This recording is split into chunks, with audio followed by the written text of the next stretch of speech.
রাধে রাধে বন্ধুরা, তোমরা সবাই কেমন আছো? ভালো আছো তো? নিশ্চয়ই খুব ভালো আছো। আমিও খুব খুব ভালো আছি। তোমরা ভালো থেকো, সবাইকে ভালো রেখো।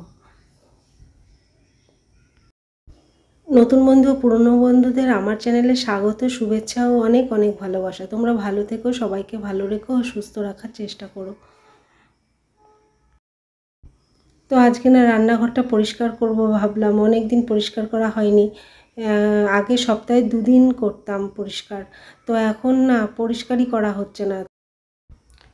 রান্নাঘরে আমি এই ছোট ছোট গাছগুলো পরিষ্কার করেছি, কিন্তু এই জানলার এই মানি প্ল্যান্টটা এটা আর পরিষ্কার করা হয়নি। এইটা বাকি আছে, আর একটা ছোট্ট টব বাকি আছে পরিষ্কার করতে, আর সব পরিষ্কার করা। তো চলো আজকে রান্নাঘরটাই ভালো করে ক্লিন করে নিই। আজকে না ভাবছি কন্টেনারগুলো যেখানে আছে সেখান থেকে সরিয়ে আবার এই বা সাইডে নিয়ে আসবো, বা সাইডে রাখবো। সব কন্টেনার রাখবো না, যতটা ধরবে ততটা রাখবো। তো সেই কথাই ভাবছি যে কি করে কি রাখবো, কিভাবে নতুন করে সাজানো যায়। আমি তো নতুন করে প্রায় দিনই সাজাই, তোমরা তো জানোই। যা সাজানো থাকে সেটা আবার ওলট পালট করে কিচেনটা পরিষ্কার করে নিয়ে তারপরে আবার নতুন করে সাজাই। দেখো, ভগবান শ্রীকৃষ্ণের কথা তো আমরা সাধারণ মানুষরা জানি না, আর গীতা পড়ারও আমাদের টাইম নেই। তো সেই জন্য কৃষ্ণা কোটস থেকে 2-1টা গীতার বাণী, ভগবান শ্রীকৃষ্ণের বাণী নিয়ে আমি নিজেও শুনি আর বলি, আর তোমাদেরকেও শোনাই। তো আমারও ভালো লাগে, তোমাদেরও ভালো লাগে। তো সেই জন্য ভাবি যে রোজ আমি একটা করে বলবো বাণী, তাহলে আমারও মন ভালো থাকবে, আনন্দে থাকবে, আর তোমাদেরও মন ভালো থাকবে, তোমাদের মনও আনন্দে থাকবে। ভগবান শ্রীকৃষ্ণ বলেছেন,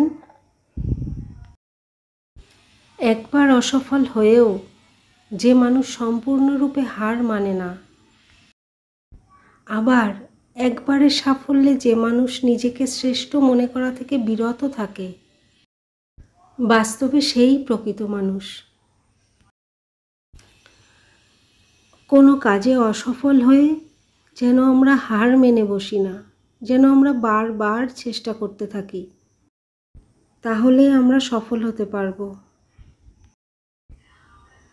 আবার কোনো কাজ করার পর যদি আমরা প্রথম দিকেই সফল হয়ে যাই আর সেই সফলতার কথা ভেবে নিজেকে শ্রেষ্ঠ মনে করি, তাহলে সেটা অহংকার করা হবে।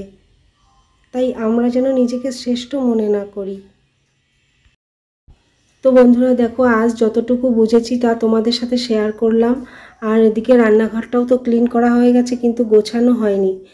তো গোছাবো কিভাবে সেটা আর আমার মাথাতেই আসছে না। অনেকক্ষণ দাঁড়িয়ে থেকে থেকে তারপর চলে এলাম ঘরে এসে ঘরের জামা কাপড়গুলো ভাঁজ করে রাখছি।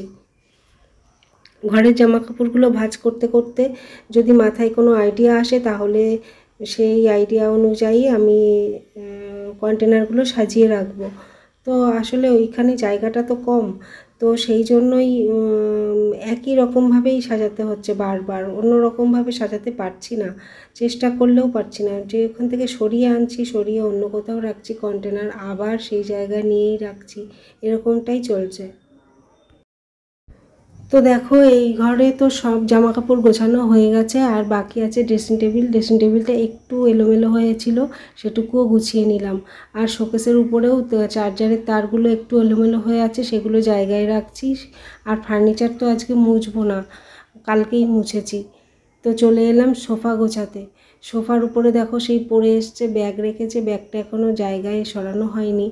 আর এদিকে একটা ওড়না ছড়ানো ছিল, সেই ওড়নাটাও ভাঁজ করে রাখলাম। আর বাজারে গেছিলাম, বাজারে থেকে এসে তো পার্সটাও সরিয়ে রাখা হয়নি, সোফার উপরেই রেখেছিলাম, সেটাও জায়গায় রেখে এবার সোফাটা আমি গুছিয়ে নিচ্ছি।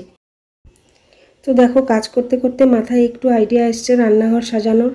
তো চলো, আগে যেভাবে সাজিয়ে রেখেছিলাম এবারও সেভাবেই সাজাচ্ছি, এছাড়া আর কোনো রাস্তা নেই।